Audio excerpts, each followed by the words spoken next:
All right, let's get some analysis now from Danny Ayalon, who is the former Deputy Foreign Minister and Israeli Ambassador to the United States. Good to have you on the program with us. You know, we've seen Netanyahu lose support. He's also facing a corruption trial, but he's always had the backing of the U.S. administration. How do you see this visit by the Secretary of State coming now? Will it give Netanyahu the boost that he needs?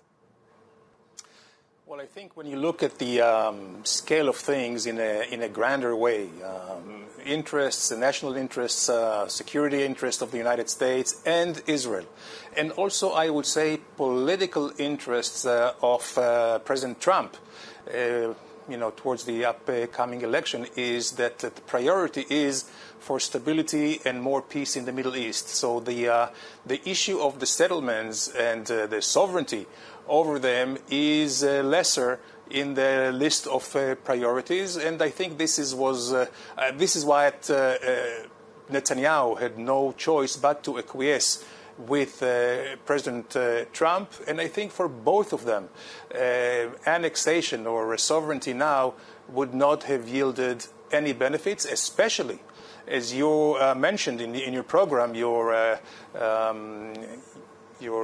reporter, who said that many of those settlers were not even satisfied with the annexation plan that President Trump approved. For them, it was all or nothing. So right now, they got nothing. Mm-hmm.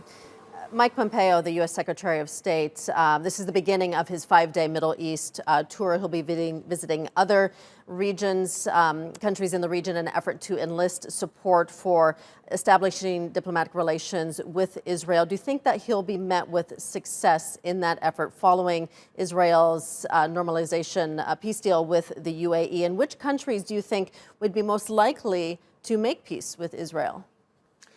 Yeah, well, Rachel, the hardest is always the first one. And once the UAE is opening a relationship and peace with Israel, the next ones will be easier. And I expect Oman, Bahrain, and Sudan.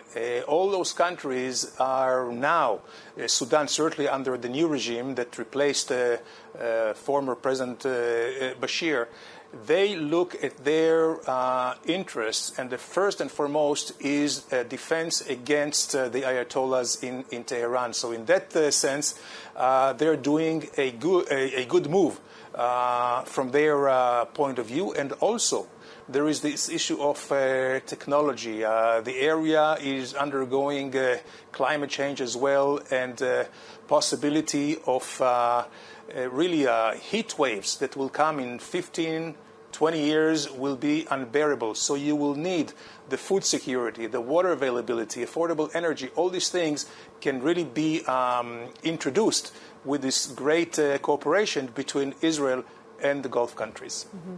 Meanwhile, Israel is still facing a political crisis. It avoided another election with Netanyahu accepting a proposal to extend budget negotiations, but just by 100 days. Does this avoid a political crisis, or does this just extend the inevitable? And what we're talking about here is a fourth election in less than 2 years. Well, I believe that elections pretty soon, earlier than later, is unavoidable, and mostly because of the Prime Minister's interests. And since his trial is scheduled to begin come December, I do not think that he would like to wait too long. And by calling an elections, this could, on the one hand, postpone the trial. You cannot have trial during elections. I mean, that would be I would say, a very solid argument that the Supreme Court will have to judge on. And also, his rallying cry is that he has been singled out, and that there are some elements in the government that would like to oust him while the people are with him. So he have already his election campaign ready.